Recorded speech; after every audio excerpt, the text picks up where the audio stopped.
Right, let's turn our thoughts now to Manchester United in action against Leicester. That game happening tomorrow. Merce, let's just talk, before we move on to talk about Amorim, the job that he's got ahead, what he may or may not do. Let's talk about Ruben van Nistelrooy, because he's been in charge for 3 games. He got that thumping win against Leicester in the League Cup, gets the draw against Chelsea, wins Europe midweek and finishes off against Leicester. He's been pretty open about his ambitions to stay at the club. You can understand that. He's mentioned multiple times that he's got this 18-month contract. He even talked about, at some point, harbouring hopes of becoming a Manchester United manager. What happens next for Ruben van Nistelrooy? We have the international break. The manager comes in and probably says, "See you later, alligator." Simple as that. You don't see a future for him there. Is he not? Has he almost not helped himself by being so open about his ambitions? If you're the manager, this manager's only got 18 months. Has he just signed 2.5? 2.5 years. It's a hard one because the manager, Amorim, he's got an aura about him. He comes in, he's got an aura. He might not see Van Nistelrooy as a threat, and he might go. If he thinks that he could help him, he will keep him. Yeah. If he doesn't think he can help him one bit, he will get rid of him. It's as easy as that. You know, Van Nistelrooy's had a taste for it again. He done at PSV, didn't do great. He's gone to Man United, he's got a taste for it again. He'll want to get another job. So he keeps on saying, "I've got 18 months left, 18 months." You know, it's a sort of a bit of a game at the moment for me. And I think he might get sorted out, paid off, and he might get a job. He might get a job now. You know, he's steadied the ship at Man United. You know, look at the way he's going. I mean...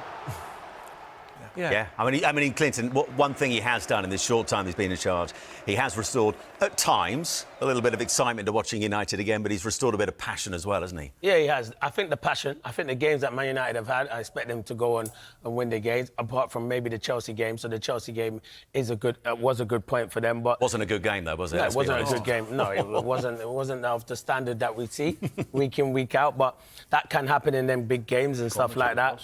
But listen, as I said, Ruben van Nistelrooy, yeah, he has brought a bit of excitement back in, but he's not. The only way Ruben Amorim comes in, he wants to bring in his own coaching staff. Ruben van Nistelrooy hasn't worked for him, so it feels like if he stays there, the club have kind of had that. And you always worry as a manager, if I keep him here. I'm not saying anything's going to happen there, but you only trust on the people that you've had around you for many years. Yeah. So that's why I think Ruud, as Mer said, maybe he's done well in that short time. He goes and gets another job somewhere else. If he does stay, then yeah, it's good for him, but I just can't see him He'll only be staying if he can help the manager. Yeah, exactly. 100%. That's what I'm saying.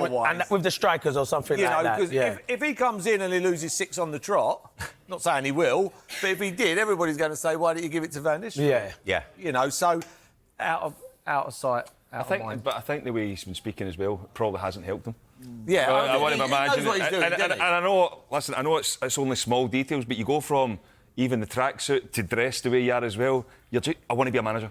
Yeah. I want to be a manager. Yeah. And you know, I think if you're someone that's coming in and you're looking at a club legend in the background there, we've seen it before at Manchester United. You know where figures can dictate what's happening, and I think it was pretty open that's what happened with Moyes as well. There was influences behind the scenes, and I just don't think that a new manager coming in will want that. He'll want to fully focus on getting results for the club and turning it around. I mean, this is a huge job, but it's still one of the best jobs in the world, and I'm sure Amorim will be looking forward to it. And it was really interesting, Dawes, listening to what Amorim had to say after that convincing win in the end against Manchester City in the Champions League midweek. He says, "We cannot transport one reality to another United. They cannot play the way Sporting play. They cannot be so defensive. I'll be living in a different world." Doing what he's currently doing at Sporting, at United, in a different league, the Premier League, how big a challenge is that going to be for him? It's a huge challenge. We've seen what he's done at Sporting, and I watched midweek, you know, the way he plays with a 3-4-3. I mean, he's been playing with that for a long, long time. That's his philosophy. Is he going to change? No, because he believes that's the best way that he can. He's been playing it since the 4th game of his managerial career. That's how long he's been wedded to this 3-4-3. Yeah, young manager, got an opportunity and been successful. So why is he going to change? Yes, he's going to a completely different league. A massive step up to where he's been dealing with different players, different expectations, arguably one of the best clubs in the world, and the scrutiny around him is going to be under every minute of the day. And when he loses and his team doesn't perform and he's not getting the best out of the players, which the previous managers haven't done, we haven't seen that.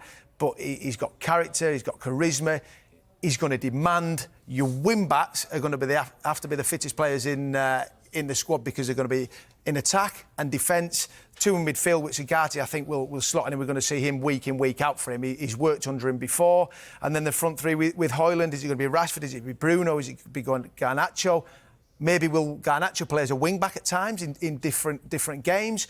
All these questions are going to be answered when he starts on Monday, and then we look to the game against Ipswich on Super Sunday. Yeah, I think Dos is right. It will take time. And Man United fans are not stupid. He's not going to just come in there, wave a magic wand, and it's a project, and that's why they. That's why he said those words after the game. But one thing I would say when I'm watching that game in the midweek, every player, even the subs that came on, know what they have to do. So it's going to take time at Man United. But one thing I think he will be doing is trying to go and get the boy up front, Gyökeres. Because let me tell you, he's a handful. He is very, very good. It's going to cost a lot of money. I know they got Rasmus Højlund. One of Coventry's finest. Well, obviously, behind me. But yeah, let's move on.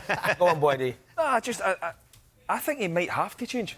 Initially, in terms of the system, he might have to change initially, because I don't look at this Manchester United team and think they've got that style, the players to play that style. And the last thing as a new manager you want to do is go in and just say, I am playing this way and I'm sticking with it. If you don't get results, you're the one that's under pressure. Well, just to underline that, he might have to change it. To underline that, only 3 players in the United squad have played a high percentage of their career in a 3 at the back system. He's going to have to be adaptable, isn't he? Or do you think he has the players? Simon, it's not just. It's easy to say it's a 3 at the back, but the way that Sporting Lisbon play, they've got the centre back Diamondi, who actually, I mean, normally the right and left will split, and the middle one will drop down. It goes the opposite way with Sporting Lisbon. He goes higher, and the goalkeeper becomes the third centre back, and all of a sudden he's down in midfield because he's comfortable in the ball. Yeah, but that's all right doing that in Portugal against. I don't see Manchester United being able to do that right now. Yeah. I mean, But he will try to do that, boy.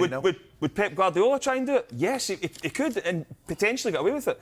But Manchester United don't have the best players in the Premier League right now to do it. Yeah, but that's where the time comes along. They haven't got 2 wing-backs. No, but he will. He's got Dalot. Dalot can play there. Mazraoui. Yeah, but is that good management? It's all right playing there, but these have to affect the game. They have to affect the game, not just play there and just do a job. They've got to be like. But I don't see him changing. These managers, young managers now. You look at Russell Martin at Southampton. We all say, you've got to change it. Oh, no, he won't change. These managers have got the opportunity to work at the highest level, arguably the best league in the world, the best league in my opinion. Why are they going to change now? Yeah. What their success has brought them is that opportunity, the pinnacle of managing in the Premier League. Fast forward 6 weeks, and Manchester United don't get a result. Are we sitting here saying, oh, by the way, that's fantastic management? He's sticking to his game plan. He might have to change. Because we might say that, Boyd. He doesn't have the players to play the 3-4-3 that he plays at Sporting Lisbon. Well, time will tell. I don't see him changing. What on earth was that noise? That was fast forward.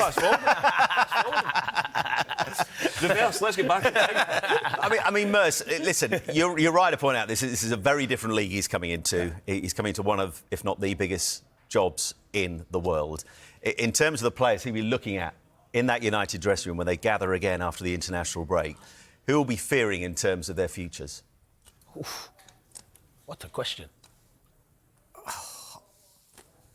You can't fast forward on this one. I can't, because you could say 7, 8. You could. I don't. They haven't got wing backs. I look at Garnacho and I look at Rashford and I think, right, where are you going to play? You two, where are you going to play? The centre forwards, the 2 centre forwards they got, are not really the centre forward that he wants, who's going to, be hectic up front, hold the ball up, let everybody join them. I only see Hernandez. I only see Fernandes, who's the one who, for me, is a safe one, because he'll play him behind. He'll play as a 10 probably, and he can play football, and he's Portuguese. He'll know him. But there's so much hard work to be done there. It's such a hard job. Yeah. For the way he plays as well. And this is a different league. This is that league where they play the Portuguese league is different. It's a different world. It's a different world. And now you come here at Old Trafford, there's a big pitch. You have to win every game. So are people getting a little bit overexcited about him? No, because I think in time it will, but no, you know what football fans... You know what football fans... Of course he does. I think... Yeah. I've talked to people when I've been to Portugal, every cab driver, Sporting fans... 2 years ago, they were telling me how good this bloke was. You speak Portuguese? No, but they were talking English. They talk a bit rough English like me. So we had a good conversation. He will get it right, but it will take time, because the fair play rule don't give you that thing now to go bang, wallop, crash, I take him and him, get rid of him and him. These players at Man United ain't going anywhere. He's transformed Sporting Lisbon. It's easy to look at the finished article. But they've done what it's easy to look at what he's leaving right now. He's built this. And forget what came before. Yeah, he's built this. It's like going in Scotland and breaking up Celtic and Rangers. What he's done. Jimmy Tillene. He has. That's what he's done. Scotland's up there. Calm down. No, but do you know what I mean? Like Porto and Benfica were dominant. They were absolutely dominant. And all of a sudden he's gone in here and he's blown them two away. Blown them away. It was like 20 odd years the last time Sporting Lisbon had won the league. Exactly. You know what I mean? Wow. I think what he's done deserves enormous credit. But it is going to take time at Manchester United. It's going to take time because... If he was going in at Chelsea, you go, oh, wow, it just fits. It just fits. I'm surprised they didn't try and get him as well. But also it's the backdrop of with what's the come manager before. they got's good.